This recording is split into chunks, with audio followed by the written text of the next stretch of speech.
Hey you guys, I know it's been a while since I've last posted a video, but when I take those hiatuses, they are very much needed. I think sometimes that's what we all need, is a second to unplug and recharge, which I guess is an oxymoron, but you all get the idea. So on this video, I'm going to address the situation going on with Megan and Jonathan Kirk, aka the baby, and why it is you shouldn't expect loyalty from people when it comes to business relationships. I was sent this article from a subscriber, and in this article, Megan Thee Stallion was apparently disheartened and shocked when news got to her about the baby making a song with Tory Lanez, and even using a lyric during the song that was a diss towards her. And they got into an exchange on Twitter with Megan's current boyfriend interpolating himself into the situation, of course, because he's going to protect her from the barrage of degeneracy being spewed from Kirk.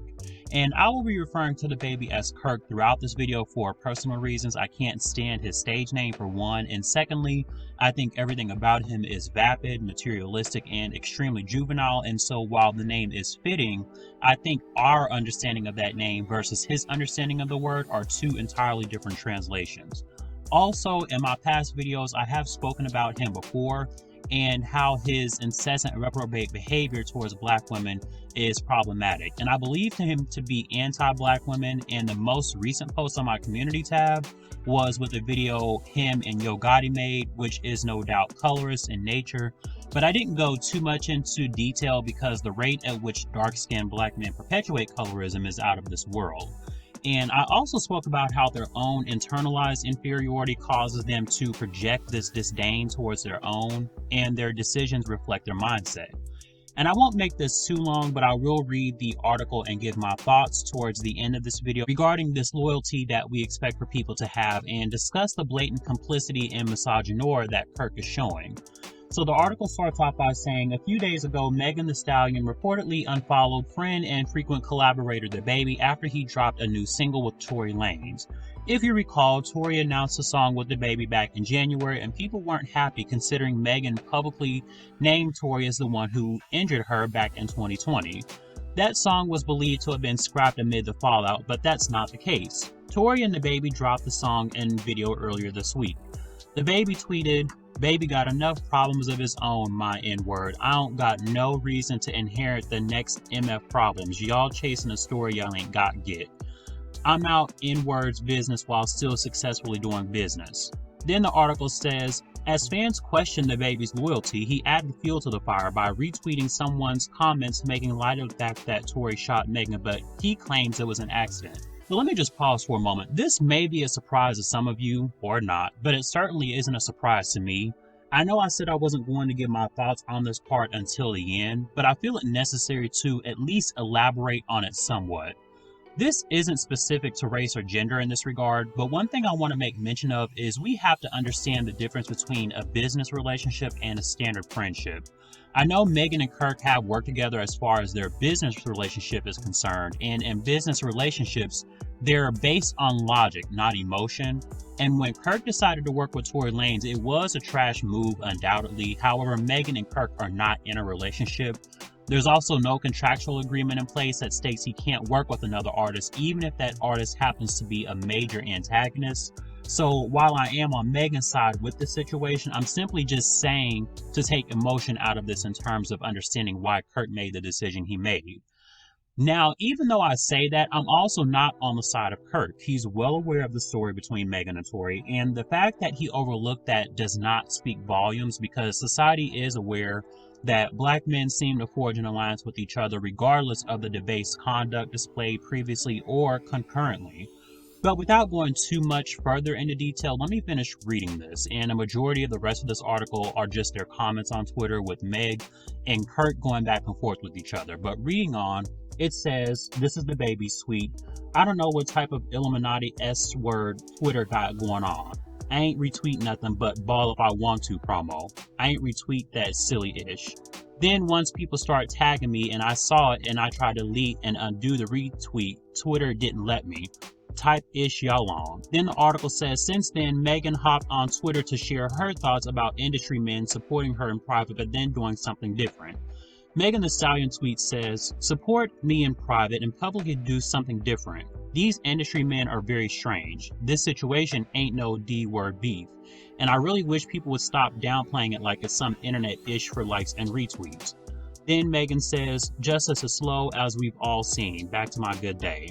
Then the baby responded, you gonna let these folks get the best of you, thug. I ain't got no bad energy for you. You know, like I ain't no industry N-word. Let them fool you into thinking that you stand on what you stand on without feeling like I'm against you. Stay focused, my G. And then Megan responded, my stance hasn't changed at all, yours has. We already spoke about this in private and you specifically said that ain't even no good business move, but why would I promote that?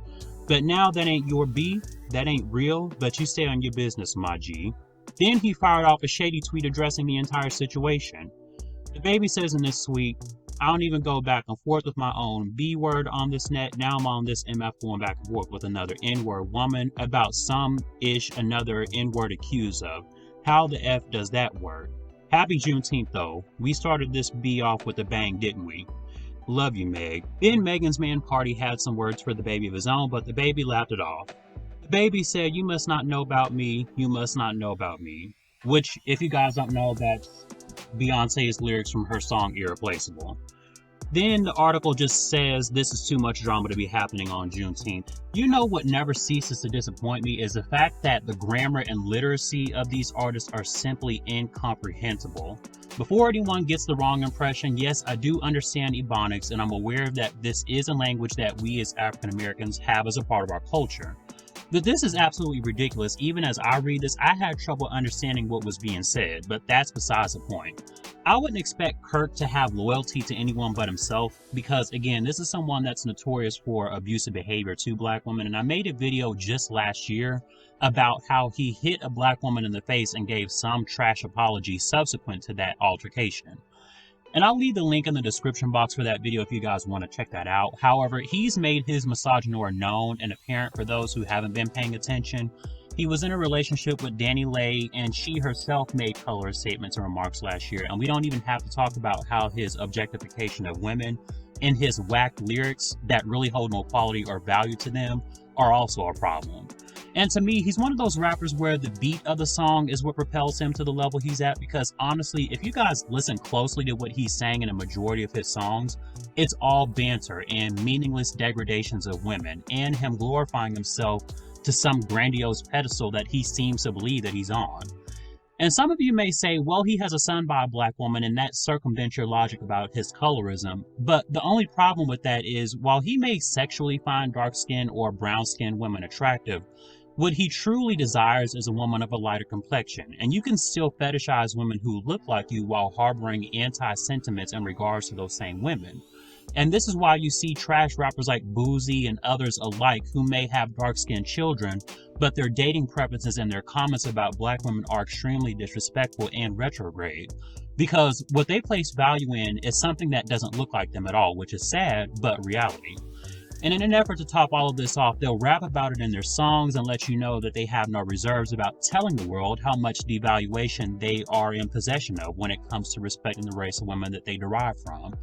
It even reminds me of the tumultuous relationship that young Jeezy has with his son and his son's mother, but he's parading Unrequited around like he's won some grand prize, and other black men that engage in similar practices are all in support of it. This is because, again, like I say, there are some black men who will co-sign other black men regardless of past behaviors. And what we are experiencing and witnessing is the manifestation of irresponsibility and reckless conduct. And unfortunately, because of the oversaturated amount of black male worship within the community, the women in a lot of these instances almost always have their past traumas invalidated and diminished.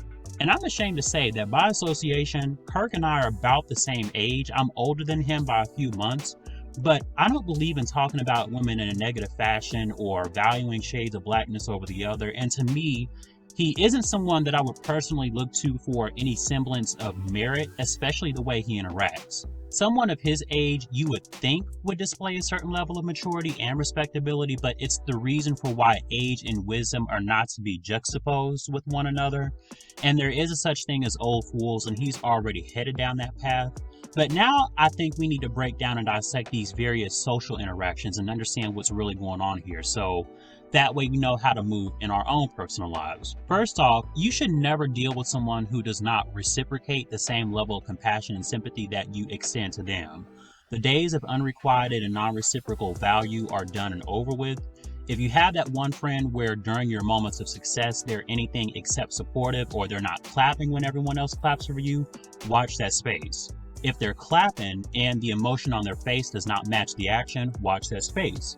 If ever you hear the slightest gossip from someone else about your friend and it wasn't in the best mention, take note of that and move accordingly. The moral of the story: everyone that you think or believe is your friend might not be. I have a very cynical nature by default, and so my position is one where I don't trust people from the inception. You have to prove to me your loyalty before I let you in my immediate circle. And some of you may already have this approach, which is good. I also wish people would stop speaking in euphemisms in code and just address each other directly. Speaking in these subliminal text messages and posts is something I thought ended in 2012. And the way Kirk seemed to refer to himself in third person during the first post is something erratic and narcissistic. I'm not sure why people do that, but it is very characteristic of something manic and borderline indicative of some form of psychosis to me. And I also don't believe in addressing my personal issues that I have with someone on social media. If I have to express or say something to you, I would prefer to meet with you so we can yell or do whatever needs to be done so that we can move forward or dissolve the union between us. Let me also say something else. I don't expect for everyone to live their life the way that I do. I'm simply stating that the way the situation is being handled is not the way I would handle it. And I also want to say this: when unrequited loyalty and misogynoir collide, that is a recipe for disaster, and it's one that I think Black women should be aware of when they navigate these social spaces. The reason being is because what ensues after this derisive combination is gaslighting, disparagement, and diatribes about why you don't deserve the respect other women are afforded. Just a side note, you guys, before I close this out, I have been getting requests from a few subscribers wanting me to talk about how I value men and relationships because that appears to be a trending discussion on social media. However, the reason I choose to elude this topic is because I try to talk about other situations and events that affect Black people, and that's really not my forte. I try not to speak on celebrities either unless I feel it creates a trickle-down effect where behaviors and interactions are impressionable, and we know that their conduct is highly influential even if it's the worst qualities.